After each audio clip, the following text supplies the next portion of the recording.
Bismillahirrahmanirrahim. Assalamualaikum warahmatullahi wabarakatuh. Alhamdulillahirabbil alamin. Wassalatu wassalamu ala asyrafil anbiya'i wal mursalin nabiyina Muhammad wa ala alihi wa sahbihi ajmain. Rabbi shrah li sadri wa yassir li amri wahlul 'uqdatam min lisani yafqahu qawli. Allahumma 'allimna ma yanfa'una wanfa'na bima 'allamtana wa zidna hudan wa tuqan wa salahan ya rabbal alamin. Alhamdulillah, kita manjatkan puji dan syukur kepada Allah Subhanahu wa taala yang dengan rahmat dan karunia-Nya kita bisa melanjutkan kajian kita, kajian fikih, kajian kitab Matan Abi Syuja rahimahullahu taala. Mudah-mudahan dengan kajian ini Allah memberikan kita ilmu yang bermanfaat, ilmu yang berkah, memudahkan kita mengamalkannya dan mendakwahkannya. Dan selanjutnya semoga salawat dan salam senantiasa tercurah ke haribaan Nabi besar Muhammad sallallahu alaihi wasallam dan juga kepada keluarga beliau, sahabat-sahabat beliau dan umat beliau yang setia melaksanakan ajaran dan sunnah baginda Rasulullah sallallahu alaihi wasallam. Alhamdulillah, Bapak Ibu pemirsa Salam TV, sahabat keluarga muslim yang dimuliakan Allah Subhanahu wa taala. Kita masih di pembahasan Kitabun Nikah. Pada episode yang lalu kita telah membahas tentang masalah perceraian. Kita juga membahas tentang masalah zihar, masalah ila dan masalah li'an. Alhamdulillah, kita sekarang sudah masuk ke pembahasan iddatun nisa. Ya, tentang iddahnya perempuan, iddahnya kaum wanita. Ya.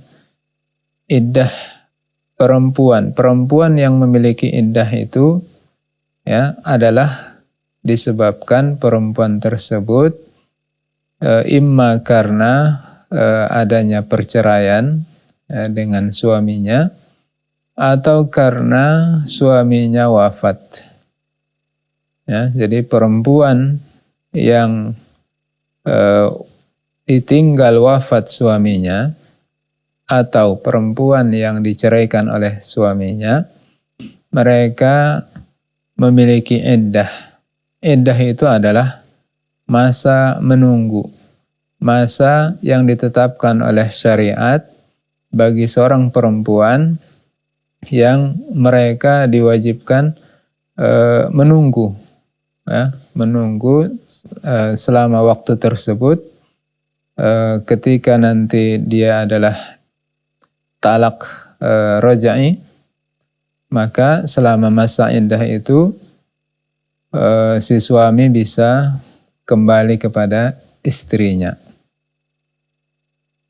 Sementara jika talaknya adalah, cerainya adalah talak 3, maka masa iddah tersebut adalah masa memastikan bahwa rahim seorang perempuan itu kosong, bersih, tidak sedang hamil. Sehingga dari pembahasan iddah kita bisa mengambil beberapa pelajaran. Apa hikmah mengapa syariat menetapkan adanya masa iddah bagi seorang perempuan? Di antara hikmahnya adalah pertama, untuk mengetahui kekosongan rahim perempuan. Ya, sehingga ketika diketahui bahwa rahimnya kosong, maka ketika perempuan tersebut menikah dengan laki-laki lain, maka bisa dipastikan ketika hamil, ya, sesudah menikah itu adalah janin dari suaminya yang baru. Tanpa adanya iddah, tanpa adanya masa iddah menunggu bagi seorang perempuan, ya, dia kalau talak roja'i maupun talak 3 yang tidak bisa balik lagi, selama itu seorang perempuan tidak bisa menikah dengan laki-laki lain. Ya, harus selesai dulu masa iddahnya, baru bisa menikah dengan laki-laki lain. Sehingga ketika sudah bisa dipastikan kosong rahimnya atau rahimnya berisi, maka iddahnya kalau berisi berarti wanita tersebut sedang hamil. Jadi masa iddahnya adalah sampai melahirkan. Jadi kosong, sudah melahirkan tentu kosonglah rahim perempuan tersebut. Ya, ini sangat penting ya, untuk memastikan bahwa tidak terjadi percampuran antara sperma dua laki-laki yang berbeda. Ya. Sehingga kalau terjadi percampuran, maka akan mengakibatkan ketidakjelasan nasab seseorang. Nasab janin tersebut kepada siapa dinasabkan? Ya. Kepada suami yang pertama atau suami yang kedua. Karena itu Islam mewajibkan adanya iddah, masa menunggu bagi seorang perempuan. Tidak boleh menikah dengan laki-laki lain sampai masa iddahnya habis. Yang kedua, hikmahnya, mengapa disyariatkan adanya iddah bagi seorang perempuan yang ditalak oleh suaminya atau ditinggal wafat suaminya? Di antara hikmahnya adalah menunjukkan tentang agungnya masalah pernikahan. Tidak sebuah masalah yang sepele. Pernikahan itu adalah sebuah ikatan yang kuat antara sepasang suami istri, antara laki-laki dengan perempuan. Ya, ikatan pernikahan itu adalah ikatan yang kuat. Karena itu tidak gampang untuk dilepaskan, tidak gampang untuk disepelekan dan sehingga digantikan langsung tanpa ada iddah dengan suami, dengan laki-laki yang lain. Ini yang kedua. Yang ketiga di antara hikmahnya kenapa disyariatkan iddah adalah dengan adanya masa iddah, terutama bagi kaum wanita yang ditalak raj'i, talak satu maupun talak dua oleh suaminya. Dengan adanya masa iddah, seorang suami bisa kembali kepada istrinya. Ya. Bisa kembali kepada istrinya tanpa akad yang baru, tanpa akad nikah yang baru, walaupun tanpa ridho dan izin istrinya. Karena seorang istri yang ditalak satu ataupun talak dua oleh suaminya, selama masih masa iddah, istri tersebut, perempuan tersebut adalah dianggap masih statusnya istri bagi suami yang menjatuhkan talak kepadanya. Sehingga ketika seorang suami ya, dia menyesal, dia bisa kembali. Ya, tidak otomatis langsung cerai, pisah, dan perempuan tersebut bisa menikah dengan laki-laki yang lain. Baik, ini diantara hikmah yang bisa kita ambil, pelajaran yang bisa kita ambil mengapa disyariatkan iddah masa menunggu bagi seorang perempuan. Kemudian perlu juga kita singgung di sini sebelum membahas apa yang disampaikan oleh Syekh tentang jenis-jenis ya, wanita yang diceraikan dan jenis-jenis iddahnya, bahwa perempuan di saat dia di masa ia sedang iddah, ya, sedang di masa iddah karena talak bain, ya, talak bainnya talak bain satu atau dua, ya, Jadi perempuan tersebut sudah habis, ya, sudah habis masa iddahnya. Perempuan tersebut sudah habis masa iddahnya, iddah 1 atau talak 1, habis masa iddah dari talak 1 atau talak 2, itu disebut dengan bainunah sugro. Maka perempuan tersebut, ya, dia tidak bisa lagi bermesraan dengan suaminya, ya, karena sudah pisah, ya, sudah pisah, tidak bisa lagi suaminya yang sudah menceraikan dan sudah habis masa iddahnya itu, ya, melihat-lihat, ya, kepada mantan istrinya, dan tidak bisa lagi berduaan dengan mantan istrinya tersebut karena sudah putus hubungan suami istri, ya. Maka kalau mau kembali harus dengan akad nikah yang baru. Itu wanita yang habis masa iddahnya karena talak 1 dan talak 2. Ya, habis masa iddahnya maka dianggap sudah putus, tidak ada lagi hubungan, ya, hubungan ikatan suami istri antara suami yang mentalaknya dengan perempuan tersebut. Harus nikah dengan akad yang baru. Sementara perempuan yang habis masa iddahnya, ya, karena talak 3, ya, maka ini lebih besar masalahnya, lebih besar keharamannya untuk bagi laki-laki yang menceraikannya itu, suaminya yang pernah menceraikannya itu, untuk berduaan atau melihat mantan istrinya itu tidak dibenarkan lagi. Tidak bisa lagi menikah dengan akad yang baru langsung. Tapi harus perempuan tersebut menikah dengan suami yang lain, laki-laki yang lain, dan suaminya yang kedua menggaulinya, kemudian kalau ia mau menceraikannya, habis masa iddahnya dari cerai suami yang kedua, baru bisa kembali istri tersebut kepada suaminya yang pertama. Taib.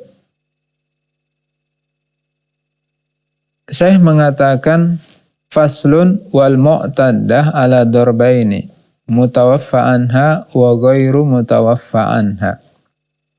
Perempuan yang memiliki iddah itu, masa iddah, itu ada 2 golongan. Yang pertama adalah perempuan yang ditinggal wafat suaminya dan perempuan yang tidak ditinggal wafat suaminya. Ya. Jadi yang tidak ditinggal wafat suaminya berarti dia memiliki iddah karena diceraikan oleh suaminya. Bisa cerai talak 1 atau talak 2 atau talak 3. Fal mutawaffa anha in kanat hamilan fa iddatuha biwad'il hamal. Adapun, ya, istri-istri, perempuan-perempuan yang ditinggal wafat suaminya dan dia sedang hamil, maka iddahnya adalah sampai ia melahirkan. Ya, sampai ia melahirkan, berapapun usia janinnya tersebut, ya, baik wafat suaminya di bulan pertama kehamilan, ya, berarti menunggu sampai 9 bulan. Ukuran normal seorang janin lahir, ya, usia janin baru lahir. Jadi menunggu sampai 9 bulan baru habis masa iddahnya. Kalau mau menikah dengan laki-laki yang lain, maka ditunggu sampai melahirkan. Adapun jika perempuan tersebut yang ditinggal wafat suaminya itu tidak sedang hamil, maka iddahnya adalah selama 4 bulan 10 hari. Selama 4 bulan 10 hari. Ini iddah perempuan yang ditinggal wafat suaminya. Taib, kita akan lanjutkan tentang masalah iddah ini sesudah pesan-pesan berikut ini.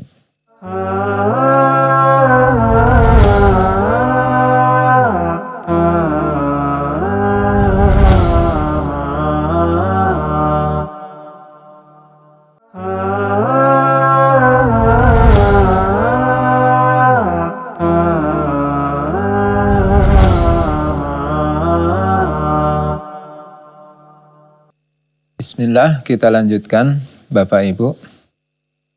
Tadi kita jelaskan tentang iddahnya perempuan yang ditinggal wafat suaminya.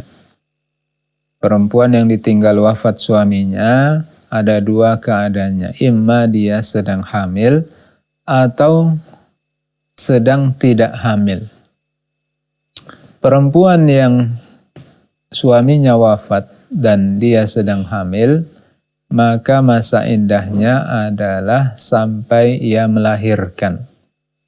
Jadi selama ia masih hamil, belum melahirkan, ia belum bisa menikah dengan laki-laki lain. Maka ditunggu sampai ia melahirkan. Sementara jika perempuan tersebut tidak sedang hamil, maka masa iddahnya adalah 4 bulan 10 hari. Ya, 4 bulan 10 hari. Ini menunjukkan ya, mengapa sampai 4 bulan 10 hari. Masa iddah itu biasa 3 bulan atau kurang. Ya, masa iddah terutama yang ditinggal, yang diceraikan oleh suaminya. Sementara yang ditinggal wafat suaminya sampai 4 bulan 10 hari. Ini menunjukkan besarnya hak yang dimiliki oleh seorang suami terhadap seorang istri. Ya. Di mana dalam sebuah hadis disampaikan oleh Rasulullah SAW yang menunjukkan tentang besarnya hak seorang suami atas seorang istri adalah jika boleh, jika diizinkan. Nah, dalam syariat jika diizinkan oleh Allah, aku merintahkan manusia menyembah kepada manusia yang lain, maka sudah kuperintahkan seorang istri ya, bukan menyembah, sujud ya. Jika dibolehkan seorang itu sujud kepada manusia yang lain, niscaya sudah kuperintahkan seorang istri sujud di hadapan suaminya.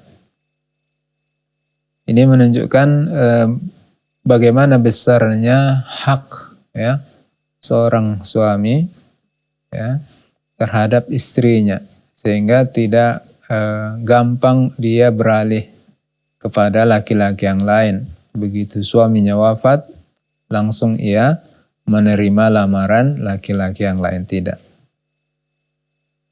Ini yang ditinggal wafat suaminya. Model yang kedua, perempuan yang memiliki iddah itu adalah yang diceraikan oleh suaminya, ya, bukan karena suaminya wafat. Maka dalam hal ini Syekh mengatakan, wa ghairul mutawaffa anha in kanat hamilan fa iddatuha biwad'il hamal. Dan wanita-wanita yang memiliki iddah bukan karena ditinggal wafat suaminya, jika dia sedang hamil, maka iddahnya sama dengan yang ditinggal wafat suaminya, yaitu dengan melahirkan. Iddahnya itu masa menunggunya sampai ia melahirkan. Wa in kanat hailan wa hiya min zawatil haid fa iddatuha thalathatu quru' wa hiyal athar. Sementara jika perempuan yang diceraikan suaminya itu tidak sedang hamil dan dia adalah wanita yang siklus haidnya itu lancar, ya. Jadi perempuan tersebut dia haid setiap bulan, ya. Datang bulannya itu lancar setiap bulan, bukan karena perempuan tersebut adalah orang yang memiliki siklus haid, bukan yang tidak punya haid seperti yang masih kecil atau yang sudah menopause, sudah tua. Jadi kalau siklus haidnya lancar atau datang setiap bulan haidnya, maka iddahnya itu adalah selama 3 quru. 3 quru itu menurut madhab Imam Syafi'i adalah 3 kali masa suci. 3 kali masa suci. 3 kali masa suci itu bagaimana? Yaitu misalnya bulan Desember diceraikan oleh suaminya, dan itu masa suci, ya, misalnya tanggal 10, kemudian tanggal 15 haid sampai tanggal 20 misalnya, kemudian habis itu suci, ya, itu dianggap suci yang pertama. Kemudian haid lagi, kemudian suci, itu suci yang kedua, kemudian haid lagi, kemudian suci, itu suci yang ketiga. Saat itulah dia bisa menikah dengan laki-laki yang lain jika perempuan tersebut ingin menikah. Wa in kanat shaghiratan aw aisatan fa iddatuha 3 ashhur. Adapun jika perempuan yang diceraikan suaminya itu, ya, dia adalah perempuan yang kecil, shaghirah, tidak ada haidnya, belum mengalami masa haid, ya, belum datang haidnya, atau Aisyah, ya, atau perempuan yang sudah menopause, tidak ada lagi haidnya, ya, sudah tidak keluar lagi haidnya karena sudah tua, ya, mungkin usianya sudah di atas 60 tahun. Berapa masa iddahnya? Masa iddahnya adalah 3 ashhur, yaitu 3 bulan. Selanjutnya Syekh membahas tentang perempuan yang diceraikan sebelum digauli oleh suaminya, sebelum dijima. Wal mutallaqah qabla dukhul biha la iddata 'alaiha. Perempuan yang diceraikan oleh suaminya sebelum suaminya pernah menggaulinya, ya, maka perempuan tersebut tidak ada masa iddahnya, ya. Karena diantara hikmah iddah tadi, masa iddah itu sebagaimana kita sebutkan di awal adalah untuk memastikan kekosongan rahim perempuan tersebut, ya, seorang perempuan. Jadi ketika seorang istri, ya, seorang perempuan diceraikan oleh seorang suami, ya, suaminya, dan belum pernah digauli, belum pernah dijima, maka perempuan tersebut tidak ada masa iddahnya, sehingga, ya, ketika dia diceraikan misalnya tanggal 10, tanggal 12 dia menikah dengan laki-laki yang lain, itu dibolehkan karena tidak ada masa menunggu baginya, seperti wanita pada umumnya yang menunggu 3 kali masa suci atau 3 bulan atau sampai melahirkan kalau yang sedang hamil. Kemudian Syekh melanjutkan pembahasannya tentang masa iddahnya budak perempuan, ya. Wa iddatul amah bil hamli ka iddatil hurrah. Budak perempuan yang hamil, masa iddahnya adalah sama seperti masa iddah perempuan yang merdeka, yaitu sampai melahirkan. Sama, ya. Sama masa iddahnya. Ya, karena tidak mungkin dibagi dua, tidak mungkin seperti yang tidak hamil. Yang tidak hamil hukumnya budak itu biasanya adalah setengah hukum yang merdeka. Jadi sampai melahirkan masa iddahnya. Wa bil aqra an ta'tadda bi qur'aini. Adapun wanita-wanita budak ya, yang diceraikan oleh suaminya, kalau dia ada masa siklus haidnya, maka hitungannya masanya adalah 2 quru', yaitu 2 kali masa suci. Sementara perempuan yang tidak ada masa haidnya karena masih sangat belia, sangat muda, masih kecil, mungkin usianya masih di bawah 8 tahun atau di bawah 9 tahun, belum ada masa haidnya, siklus haidnya, atau yang sudah menopause, sudah tua. Ya. Jadi kalau budak sudah tua atau tidak ada haidnya, maka hitungannya adalah dengan bulan, ya, yaitu sebulan 15 hari, ya, sebulan 15 hari. Dan kalau digenapkan dengan 2 bulan itu lebih baik, kata Syekh. Ya. Kalau digenapkan dengan 2 bulan itu lebih baik. Adapun yang budak itu memiliki masa iddah karena ditinggal wafat suaminya, maka hitungannya adalah setengah wanita yang merdeka, yaitu kalau wanita merdeka masa iddahnya karena ditinggal wafat suaminya adalah 4 bulan 10 hari, maka budak perempuan masa iddahnya yang suaminya wafat itu adalah 2 bulan 5 hari. Ya, setengah dari wanita yang merdeka. Taib, itu pembahasan tentang masa iddah budak perempuan dan masa iddah perempuan yang merdeka. Kemudian saya membahas tentang apa sih ya, yang menjadi hak perempuan yang memiliki iddah karena talak raj'i, ya.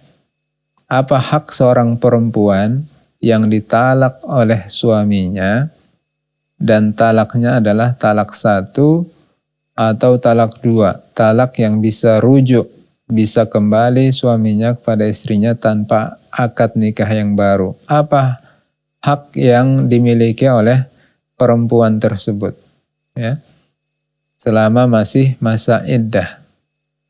Kalau dia masa iddahnya karena hamil berarti sampai melahirkan, atau kalau dia adalah yang wanita yang memiliki siklus haid berarti 3 kali masa suci.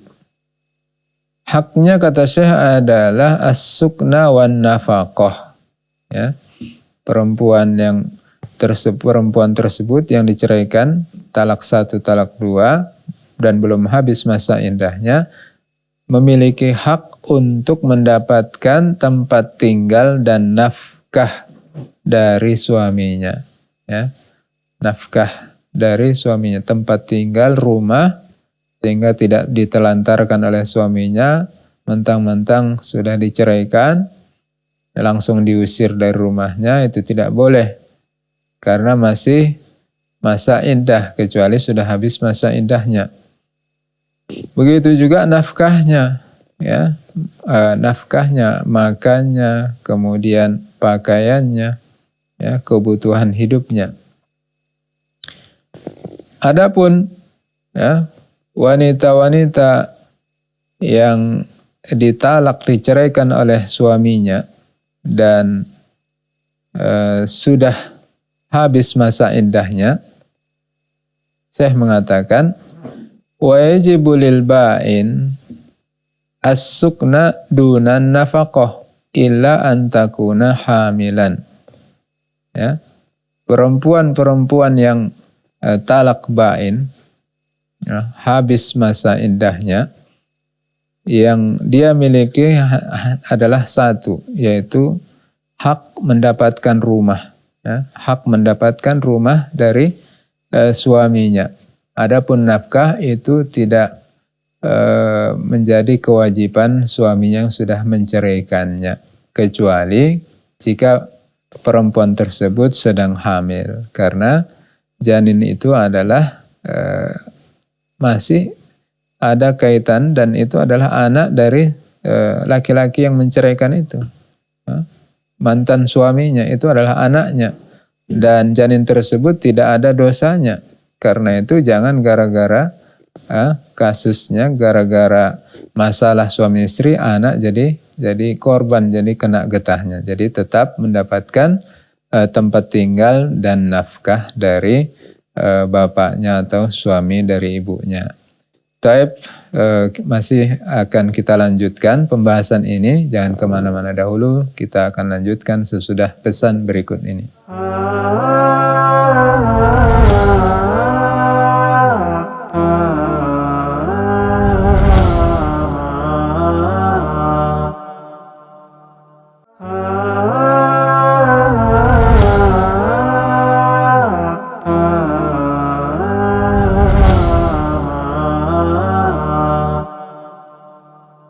Bismillah, kita lanjutkan kembali Bapak Ibu pemirsa Salam TV, sahabat keluarga muslim yang dimuliakan Allah Subhanahu wa taala.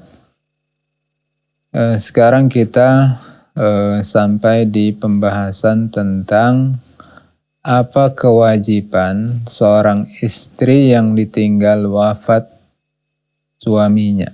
Syekh mengatakan, wa yajibu 'alal mutawaffa anha zawjuha al-ihdad wa huwa al-imtina' minaz zina wat-tib. Wajib bagi seorang perempuan yang ditinggal wafat suaminya untuk melakukan ihdad. Ihdad itu apa? Ihdad itu adalah meninggalkan berhias-hias, meninggalkan bersolek, ya, memakai suatu pakaian yang indah-indah, yang cantik-cantik, yang bisa menarik perhatian laki-laki, dan juga meninggalkan yang namanya memakai parfum, minyak wangi. Ya, jadi ini adalah dalam rangka menghormati hak suami. Ya, menghormati hak suami yang sangat besar terhadap seorang istri. Sehingga dengan ini dilakukan al-ihdad, maka seorang suami, seorang istri, dia tidak melakukan hal-hal yang bisa menarik perhatian laki-laki lain. Ya, dia tidak memakai pakaian yang indah-indah, dia tidak mempercantik dirinya, ya, merias dirinya, atau dia juga tidak boleh memakai parfum, wewangian, karena itu semua menarik perhatian laki-laki. Kalau laki-laki sudah tertarik kepadanya, maka bisa terjadi hal-hal yang diharamkan. Ya, misalnya seorang laki-laki ya, tertarik kepada perempuan itu karena melihat perempuan tersebut yang ditinggal wafat suaminya berhias, memakai pakaian yang indah, ya, laki-laki pun tergoda, sehingga tentu laki-laki yang tergoda itu ya tidak bisa dihindari ketika dia mungkin berniat melamarnya, ya, karena mungkin tidak mengerti hukum agama, kewajiban seorang istri yang ditinggal wafat suaminya harus menunggu sampai 4 bulan 10 hari, ya. Apalagi di zaman sekarang hal itu tentu itu sangat sedikit yang mengetahuinya, ya. Sehingga ketika ada yang mendatanginya, melamarnya, ya, perempuan tersebut, ya, apalagi tidak mengerti hukum agama, dia pun tentu akan bisa tertarik kepada laki-laki itu dan menerima, akhirnya mereka menikah dan mereka sudah melanggar hukum agama. Kemudian Syekh mengatakan wa 'alal mutawaffa anha zawjuha wal mabtutah mulazamatul bait illa lihajah. Wanita-wanita yang ditinggal wafat suaminya dan perempuan yang ditalak bain oleh suaminya, ya, tidak bisa lagi kembali, maka mereka itu wajib untuk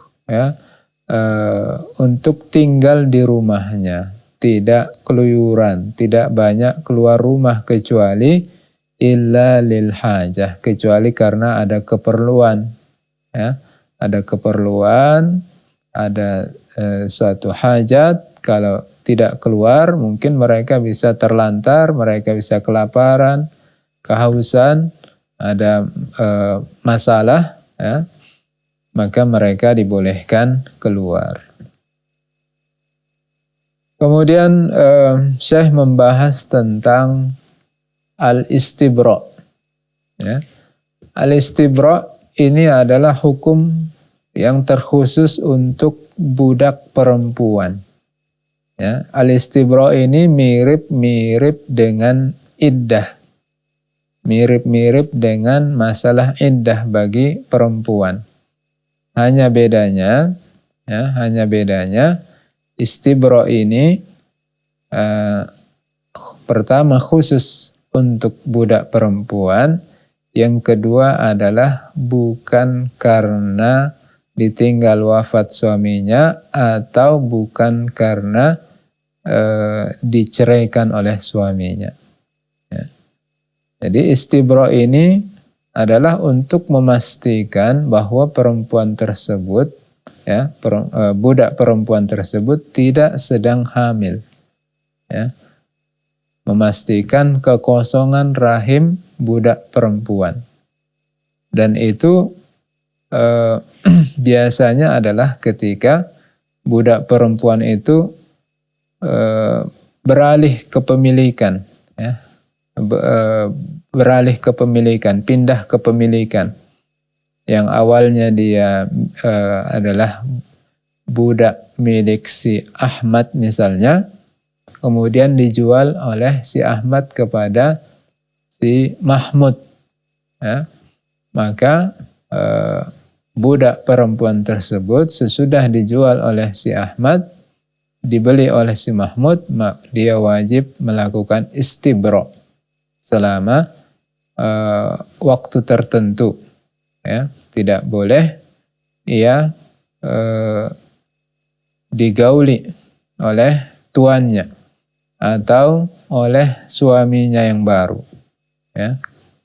Misalnya dia menikah, maka dia tidak bisa digauli oleh tuannya, atau tidak bisa juga dia menikah kecuali dia sudah selesai melakukan istibra.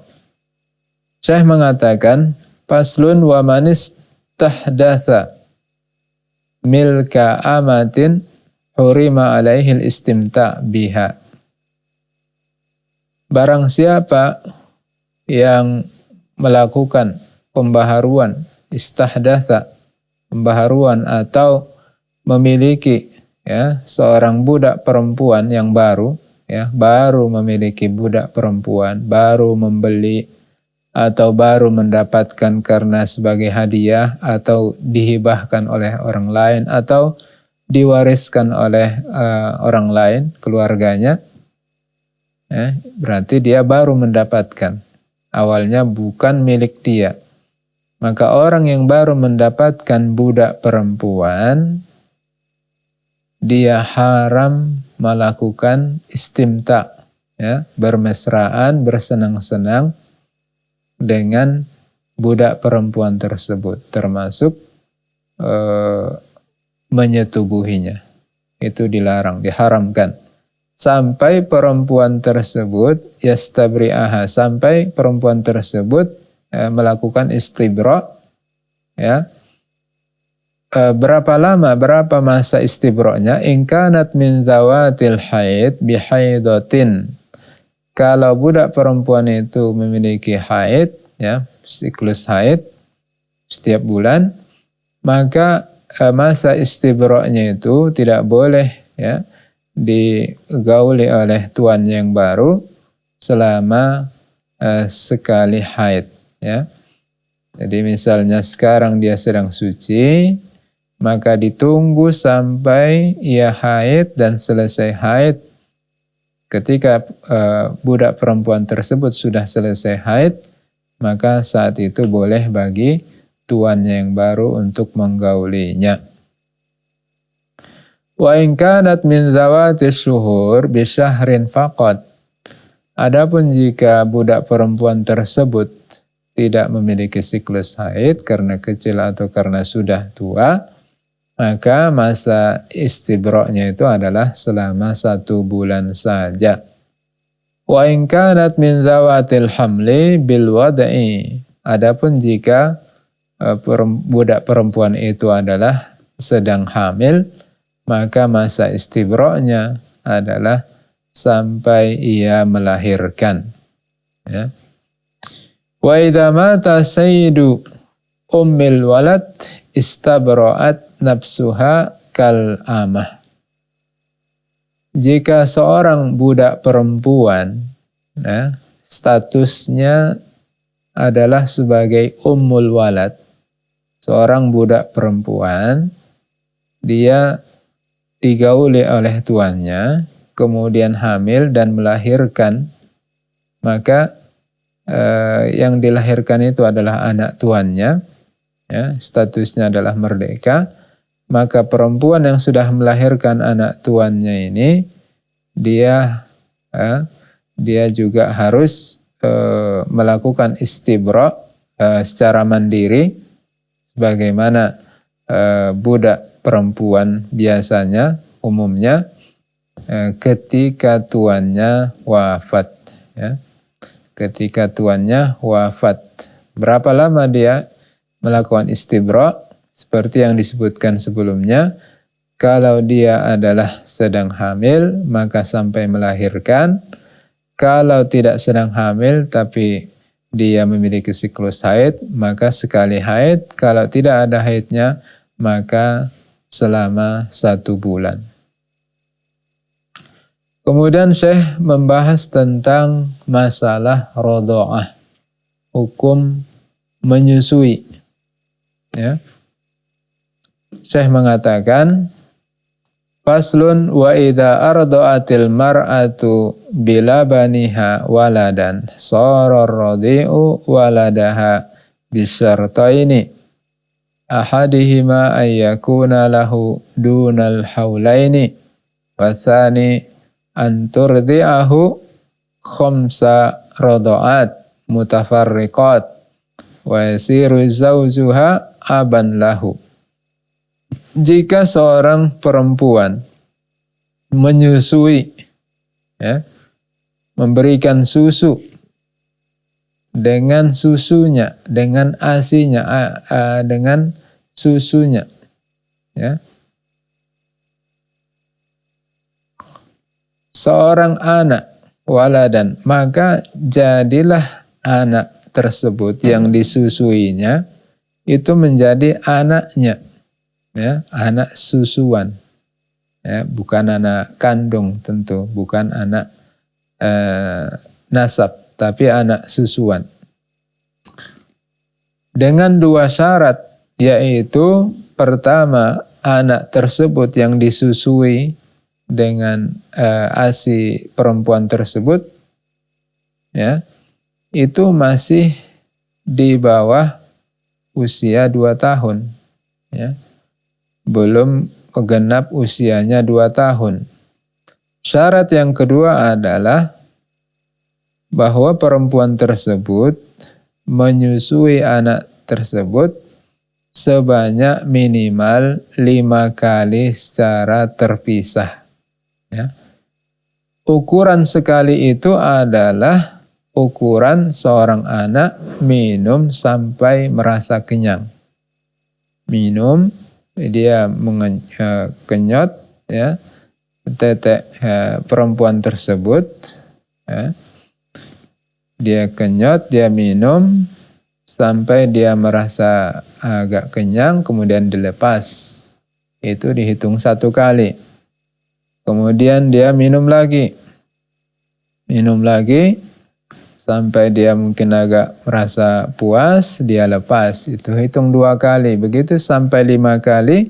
Kalau sudah 5 kali, maka anak tersebut statusnya adalah anak susuan dari perempuan tersebut. Dan perempuan yang menetai itu adalah sebagai ibu susuannya, dan suami perempuan itu adalah dianggap sebagai bapak susuan dari anak yang disusui tersebut. Karena itu diharamkan bagi anak yang disusui itu, kalau dia adalah anak laki-laki, dia diharamkan menikahi ibu susuannya. Misalnya dia sudah pisah dengan suaminya, diharamkan ia menikahi ibu susuannya karena statusnya adalah ibunya, sama dengan ibunya, ibu kandungnya. Diharamkan, sebagaimana yang sudah pernah kita jelaskan di awal tentang wanita-wanita yang diharamkan menikahinya, salah satunya adalah ibu susuan. Dan Syekh mengatakan wa ila kulli man nasabaha, dan semua orang-orang yang ada kaitan dengan nasab perempuan tersebut, diharamkan menikahinya, seperti ibu perempuan tersebut, bibinya, anaknya yang perempuan, maka itu adalah hukumnya haram. Demikian Bapak Ibu pemirsa Salam TV yang dimuliakan Allah Subhanahu wa taala, pembahasan tentang masalah rodho'ah, susuan. Masih ada sedikit lagi sebenarnya, insya Allah akan kita sempurnakan pada episode yang akan datang. Demikian, lebih dan kurang mohon maaf. Wassalamualaikum warahmatullahi wabarakatuh.